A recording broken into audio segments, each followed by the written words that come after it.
Olá, tudo bem? Bom dia, boa tarde, boa noite. Eu espero que vocês estejam bem.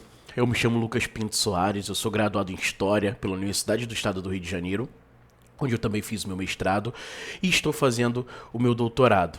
Hoje eu estou aqui no canal do Neve para a gente conversar sobre um livro, tá? Ele é de 2022, ou seja, uma produção recente que fala da literatura nórdica em si, né? E seu legado cultural, como vocês estão vendo na capa aí, essa capa muito bem feita, né? O nome do livro que eu quero debater, que eu quero conversar e apresentar para vocês é Cultural Legacies of Old Norse Literature. Ok? Então ele foi editado ali por Christopher Crocker e também por Dustin Gerhardt. Tá? Então, como eu quero guiar esse vídeo, eu não quero contar tudo, certo? Né? Mas eu quero instigar vocês a querer adquirir esse livro e realizar essa leitura. Então, como o próprio título diz, né, ele fala sobre o legado cultural da literatura nórdica antiga, né? Então, como eu vou guiar aqui esse vídeo? Vai ser assim, eu vou conversar com vocês sobre o que cada autor, né, do livro, de cada capítulo tá preocupado em trazer, o que eles querem informar pra gente, né, já que são estudos que são bastante recentes. Então, acredito que vai ser bem interessante, vocês vão gostar. E eu vou apresentar um pouco desses capítulos para vocês, né? Não vou contar tudo, mas vou dar uma breve introdução, ok? Então, aí como vocês estão vendo, vou falar um pouco, né? Vou começar pela capa, essa capa maravilhosa. Ela é uma capa onde mostra Odin, certo? Numa passagem ali da fonte da Melstadt Eda, que está no Instituto Arne Magnusson, certo? Então ele mostra a perseguição de Odin, que se transformou num corvo, a perseguição de Odin pelo gigante Suttungr, tá? Então Odin ele pega o hidromel e vai e foge, e o gigante vai atrás dele. E ele vai deixando cair o hidromel, né, em Midgard. E nas pessoas que vão pegando esse hidromel, né, que vai caindo sobre essas pessoas, elas se transformam em poetas, né? Então é assim que surgem os poetas, certo? Então essa capa é bem legal, né, para mostrar essa pintura, essa figura para vocês, essa imagem, né, na verdade. Então a gente pode assim começar o nosso resumo dos capítulos, tá bom? Desci um pouquinho aqui, né? No primeiro capítulo a gente pode ver aí que se chama Dr. Jekyll and Mr. Hyde in Medieval Iceland, Saga Realism and the Sworn Brothers, tá?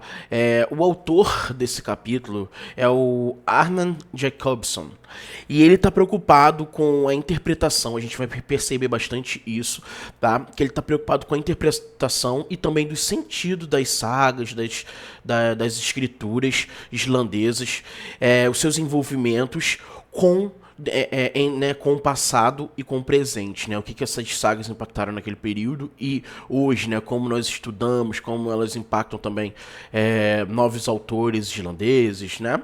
Então, ele está preocupado nesse primeiro capítulo com essa questão da saga, relação passado e presente, tá?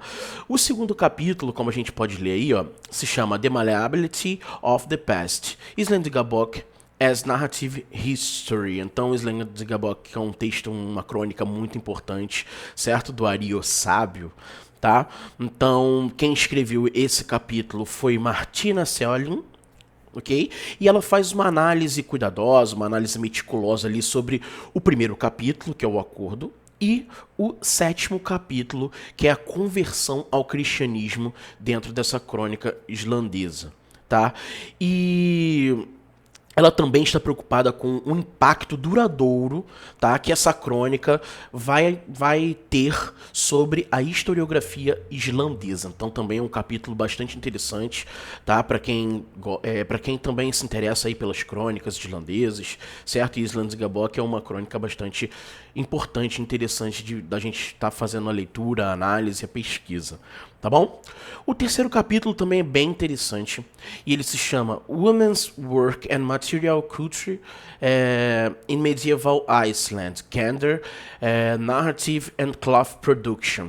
Então ele fala, como a gente pode ver pelo título, é uma autora, né, se chama Megan Cawthon, e ela fala sobre a questão do trabalho feminino nessas narrativas islandesas, assim como a importância também, como está dizendo no título, da produção de tecido.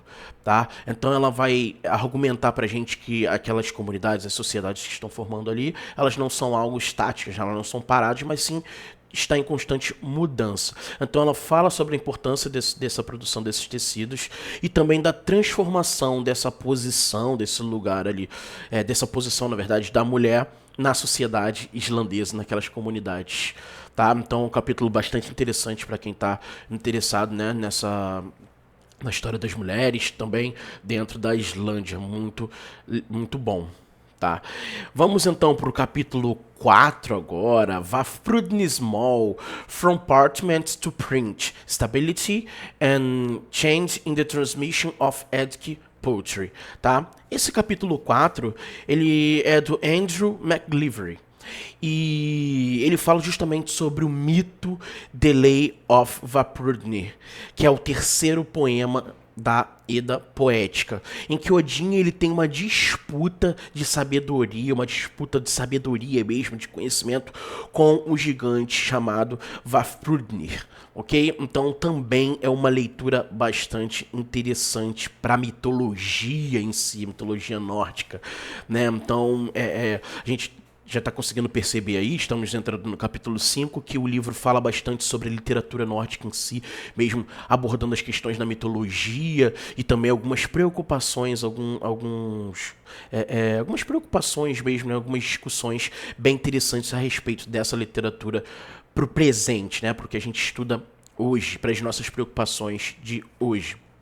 Então vamos entrar no capítulo 5, que se chama The Odinic Motive, The Wanderer and the Mist.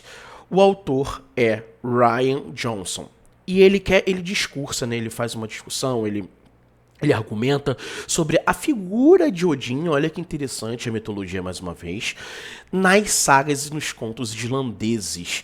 Ele mostra que às vezes Odin tem uma face paterna, né? Em outro momento, Odin aparece como um deus sábio e muitas vezes como um homem comum. Tá? Então ele estuda, ele faz essa discussão entre essas figuras de Odin.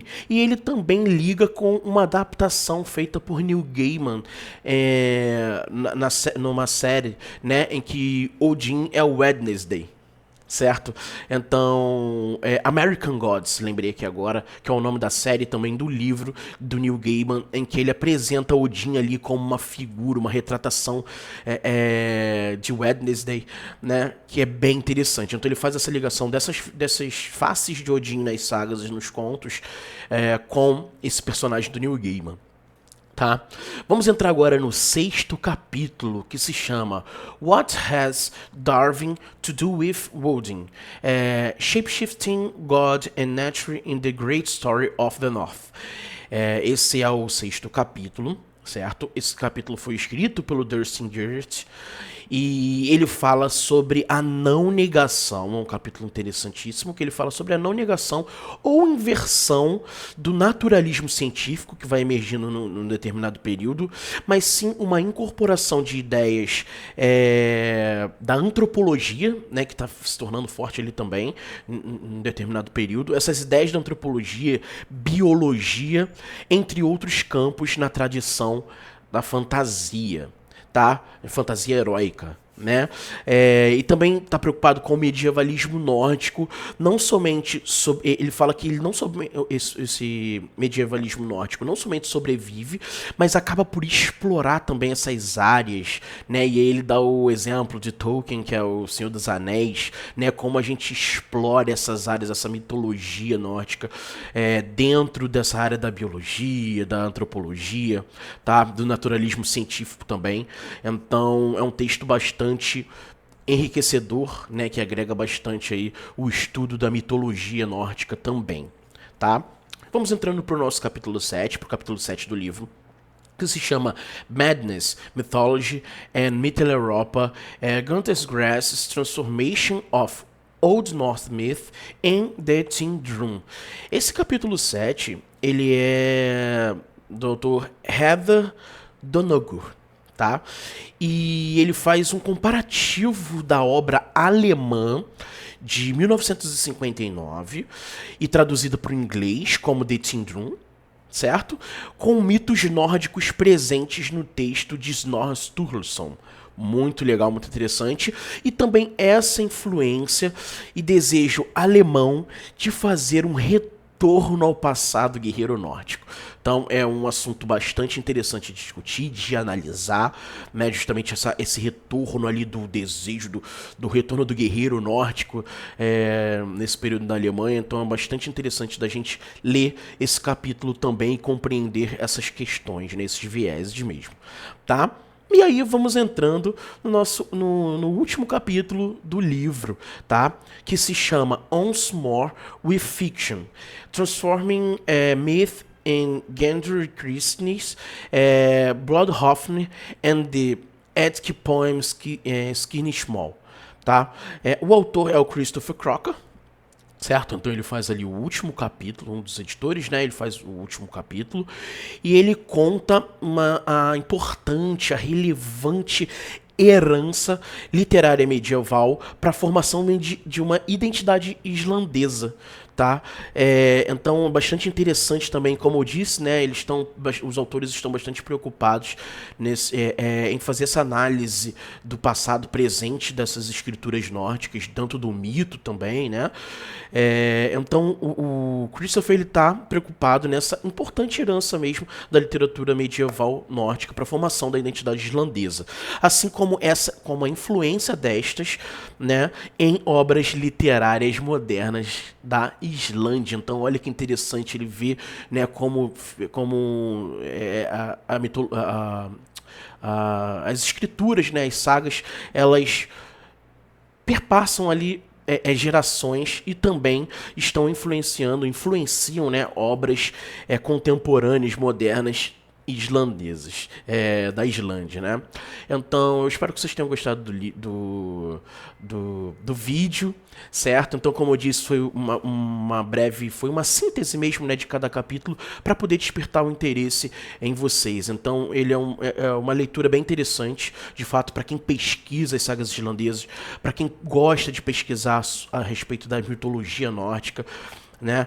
Então, e esse texto aborda bastante essas questões mesmo da mitologia também, junto com a figura de Odin, com as figuras ali importantes das mulheres. Então, eu recomendo o livro para quem gosta de pesquisar e também para quem gosta, né, entusiasta nessa questão da mitologia nórdica, tá bom? Grande abraço para vocês, até breve.